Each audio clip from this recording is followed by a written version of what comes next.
Thank you very much indeed. Fascinating stuff. I wonder if I can ask you to stay up and come up on the stage and take a seat in one of the chairs, and I'd be grateful if you come back to the stage along with our earlier speakers, Gareth, David and Richard, to answer, ladies and gentlemen, your questions on the topics covered this morning. If I could ask you all to come up and have a seat in the purple seats, and while you do so, ladies and gentlemen, let me just talk you through the etiquette of how we do this for the sake of our audience who are logged on, who are watching the live stream.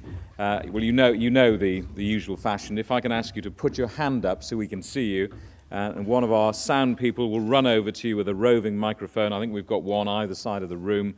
If you can tell us who you are, I know you know who you are, but if you can tell us who you are and your organisation and your question, just keep the questions simple and straightforward. We'll try and tear through as many as possible. So that's the plan, and we've got about 10 minutes or so for your questions. Just before you pile in, I just want to ask a general one of all of you, as the sort of the thick journalist here who doesn't really know much about your specialist subjects. I wonder if each of you could profile, I know it's a ridiculous journalist question, if you could profile your average hacker, who is it, how old are they, and where are they? Gareth, this is probably one of those useless questions that it's impossible to answer, I suppose. Just my thoughts this morning, many of the issues that have been raised in terms of business apply to personal safety. And clearly we deal with a lot of people who have predatory sort of ambitions, look to use the identity and the contacts of the vulnerable people. And I think many of the issues here in terms of hackers, but in terms of ensuring your personal data is safe, clearly there is a lot of lessons there in terms of public protection issues for ourselves, in terms of police forces, and in terms of ensuring public safety. So my thoughts are the similar sort of rationale in public safety, but also as we have more and more people of a younger and younger age having these devices. And I've got 4 children, and if you ask how old does the child now get the first phone, and the naivety at times of what that phone is used for, that really causes concern that that security issue is a real issue for society as a whole. What is the answer to the question, how old should a child be when it gets their first phone? When they've got an understanding of the threats and hopefully been educated to what they're going to use it for. Someone said 25 here. Okay, over to you guys. Put your hands up, please, your organisation and your question. And in the front here, if you can keep your hand up, watch our sound person run over to you enormously, athletically, quickly, and give you a microphone. Hello, good morning, your name, yes, welcome. Am I on? Yes. I'm Doogie Standiford, European correspondent for Warren Communications News in Washington. And my question is, given the growing number of cybercrimes, cyber attacks, all of the things you've talked about this morning, is there any need for even some minimal level of regulation? And if so, what would it look like? Regulation of the internet? Not necessarily regulation of the internet, but something along the lines of PCI DSS, something that businesses, would have to put in place. I realize that it's a very amorphous area, but does regulations sort of beyond the various statutes in different countries about computer crime have a place in any of this? And what's the answer to your question? What do you think? I don't know. That's why I'm asking. Yeah, okay. Richard Hollis. There is international standards for the best practices of information security. That's ISO 27001 in the States, but that applies globally. So that's a framework that any business should be applying and is copied in regulation like PCI. It's the exact same thing, or Data Protection Act, so all this comes through. But I'm also hearing you in your question, for me, and this has never changed since for the last 15, 20 years, I can't believe how internet security providers themselves, who are essentially the gateway to the internet, aren't. These are the doormen to the nightclub. how they seem to escape a bullet in terms of who comes in the nightclub. Whether it's any ISP, they see this traffic. They see, from the pedophile images to denial of service traffic. These are the guys facilitating it. And for me, if I could get together a body to legislate someone, I'd look at the internet service providers for some basic, fundamental who can use what is acceptable traffic and what is unacceptable traffic. Gareth, let me just bring you in there. You're nodding your head vigorously there. Do you feel, as our representative of the police in the UK, that you're not getting help, you're not getting traction with the ISPs here, that they could be doing more? They're described as the gatekeepers. They could be doing more, couldn't they? Yeah, and I think the point is that this sophisticated world, in terms of our investigation, that needs to be converted into evidence. Evidence that is clear for the Crown Prosecution Service to sort of assess, but also eventually to put before a jury, a lay jury. So that is a difficulty. In any serious and organised crime investigation, we spend a lot of time on presenting the evidence, doing the analysis and presenting it in a clear manner for the magistrates or for the jury to understand. And what is challenging is, without a real depth of understanding across the criminal justice system, it is difficult to bring perpetrators to book, and that is a real challenge for us in terms of presentation of evidence going forward.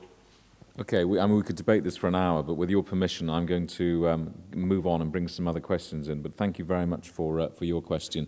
Gentleman in the perfectly ironed white shirt there, keep your hand up, sir, and we'll run a microphone to you now. Keep your hand up so we know who you are, and welcome to you. Tell us your name, your organisation, and your question. Hi. Hi, good afternoon. My name is Kelvin. I work for Flexion, part of the Our Electronics Group.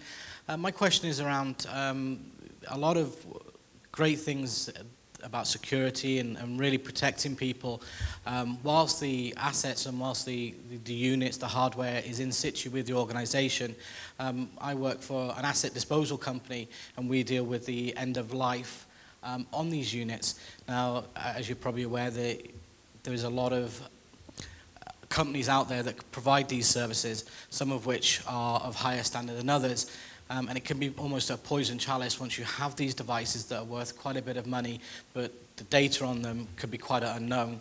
What recommendations would you kind of give to organizations that are upgrading their devices, or when their assets come to a point where they no longer need them, how would they go about dealing with the assets once they reach that point and protecting their data as well as at the end, as well as they've done at the very start? I think this is one for the Viking, isn't it, really? David Hold, your thoughts? It could be one for the Viking, although I do not have that much to do about it. But I think one of the things is that a lot of people try to do this IT security very academic, really, at the end of the day. And if you have some kind of asset that holds some kind of value, or some kind of information that can be used to compromise you, or somebody can steal and use against you, you should destroy it. How you should destroy it at the end of the day depends on what kind of device you have and where it sits, etc.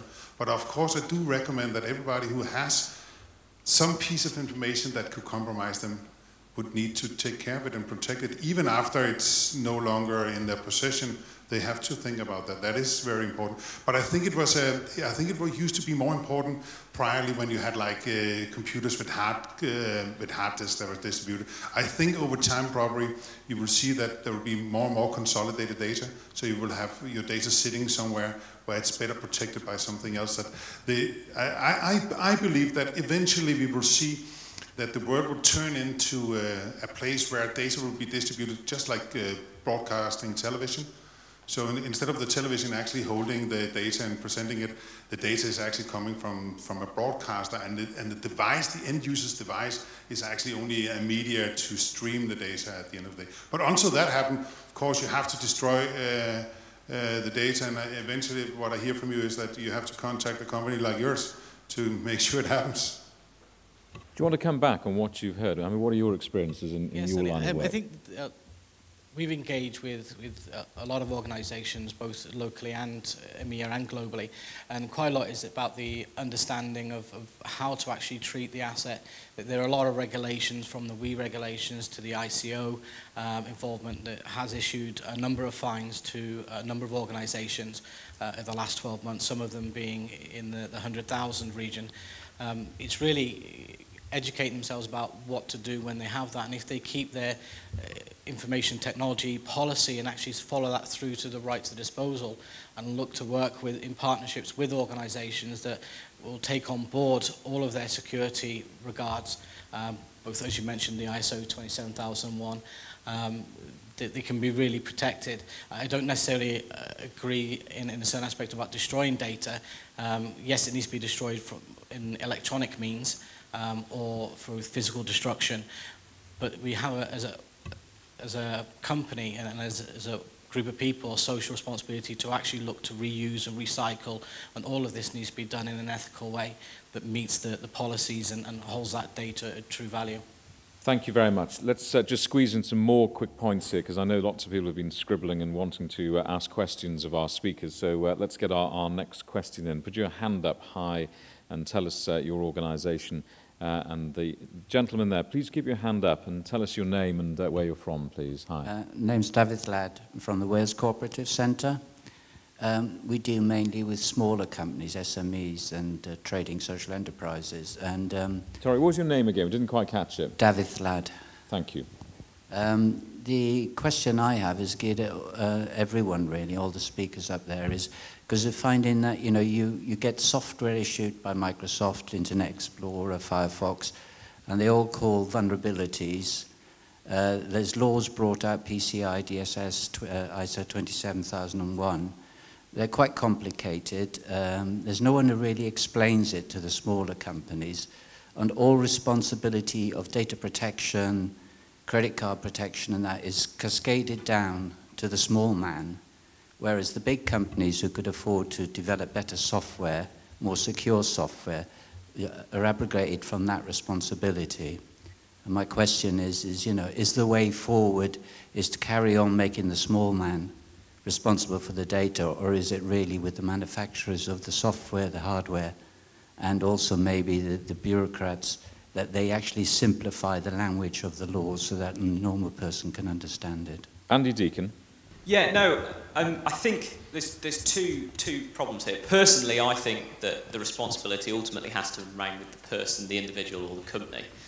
For many regardless of how big or small that business is. Yeah, regardless of how big or small that business is. I think what the security industry and the computing industry in general has done a really bad job of is making software specifically for that sector of the market, and also explaining what it is and why you need to do it and how to protect yourself. That's starting to change. The industry is starting to take note of this. We're starting to make software specifically for you guys and simplify it and explain it. So there are people out there and vendors out there who are doing that. But I personally think ultimately that responsibility has to remain with the company, because Microsoft aren't going to be able to tell you what data you've got and what legislation you need to confirm to and what you need to do with it. That's just not going to happen. So you kind of have to still take that responsibility yourself.